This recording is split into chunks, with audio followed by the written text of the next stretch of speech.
So now we have another rational expression, but the problem we see right off the bat is it's not set to 0. So we're going to subtract the 1. So I'm going to have 3x over x minus 3 minus 1 is less than 0. So I'm just subtracting 1 from both sides is what I'm doing. Okay, now that's great. Now we have a 0 on the right. The problem is you can only have one rational expression. So I've got to get those two terms combined. So I've got to add these together. To do that, I'm going to have to get a common denominator, which in this case is going to be x minus 3. So I get that type of thing going on. So I have 3x over x minus 3 minus, and then I have x minus 3 over x minus 3 is less than 0. This is going to take a lot of paper. Okay, now I want to subtract. So 3x minus x plus 3. So remember, I'm distributing that subtraction sign. So minus x, but now it's going to be plus 3 over x minus 3 is less than 0. So I'm almost done simplifying this. So I get 2x plus 3 over x minus 3 is less than 0. Okay, now I've got one rational expression on the left and 0 on the right. So now I can start the problem like the last one. So I think about, so I'm going to go over here with those boundary points. 2x plus 3, when does that equal 0? Well, you do some math, and you're going to get x equals negative 3 over 2. Subtract the 3, divide by 2. Okay. The other one, we're going to have to set the denominator equal to 0. That one's a little bit easier, so we get x equals 3. All right. Those then are my boundary points. So I'll draw my number line down here.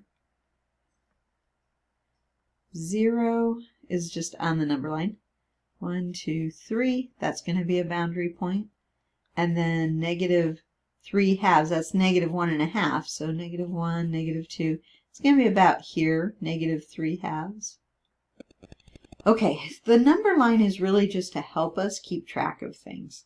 So now I have to think about, am I going to include the boundary points or not? Well, in this case, it's less than 0, so it can't equal 0. Definitely it can't be 3, because then you'd be dividing by 0, so definitely 3 is not included. But also we're not going to include the negative 3 halves, because that would make the numerator 0, and in this case we have to be less than 0. So this time I have dotted lines on both boundary points. In the last example, I had boundary point where the denominator was 0, but the numerator, we had a solid line, so we were going to include that point because it was less than or equal to. No, it was greater than, but anyway, it had the equal to part. Here, I can't have it be equal to 0 either. So the denominator point is out because I can't divide by 0, and the numerator point, we're not going to include it because we want the expression to be less than 0. So I hope that makes sense. Okay, now we have our 3 sections. And you might ask, well, is it always going to be 3 sections? No, they can write them different, but this is fairly common. Okay, so now I set up my chart with my test points. And you don't have to write it this way. You could find a different way to write it. I won't rewrite the expression, it's right there. So think of a number less than negative 3 halves. Well, negative 2. Negative 2 is less. I wouldn't pick a fraction, You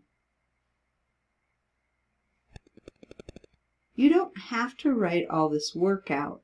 You could just think of it in terms of, well, is my numerator negative? Is my denominator negative, or positive? So in the numerator, I get negative 4 plus 3. That's negative 1. In the denominator, I get a negative 5. Well, is a negative divided by a negative positive or less than 0? No, that's going to wind up being a 1/5. It's a positive number, and that's not less than 0. So no, this section doesn't work. No, I'll use no, but you can put a frowny face if you want. All right, now I'm going to try a test point in the blue section. So something between negative 3 halves and 3. I'll pick 0 because I like 0. So you get 2 times 0 plus 3 over 0 minus 3. Is that less than 0? So in the numerator, I'm going to get a positive number, 3. And in the denominator, I'm going to get a negative number, negative 3. Is that less than 0? Yeah, because it's going to be negative. It's going to be negative 1. So yes, this section's going to work. You can go back up here to my number line. Yes. Okay, so now I have to pick one more section, an orange point. So something bigger than 3, like 4 or 10 or something. Okay, so then you have 2 times 4 plus 3. That's going to be positive. And then in the bottom, you're going to have 4 minus 3. That's also going to be positive. So I'm going to get like 11 over 1. And is that less than 0? No, because it's positive and it's not going to be less than 0, so no. No. Okay? So think about the test points and where they come from. That'll help you. That takes a little bit of work, but think about that positive, negative thing going on. Okay, now our answer comes from this number line. So the first section doesn't work, middle section works, the last section doesn't work. So my answer is going to be the interval and negative 3 over 2. I'm using a parenthesis because I'm not going to include it, comma, to 3, and again a parenthesis on that. So then that's the answer.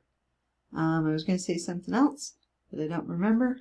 We'll do another example. So they take a little bit of work. Oh, are there always 3 sections? No, they can write them so that there's more than 3 sections. I don't know that you're going to see any examples like that. And does it always alternate? Again, no, it doesn't have to, but a lot of times it does. It just is how they write the problems. So we'll see what the other examples have.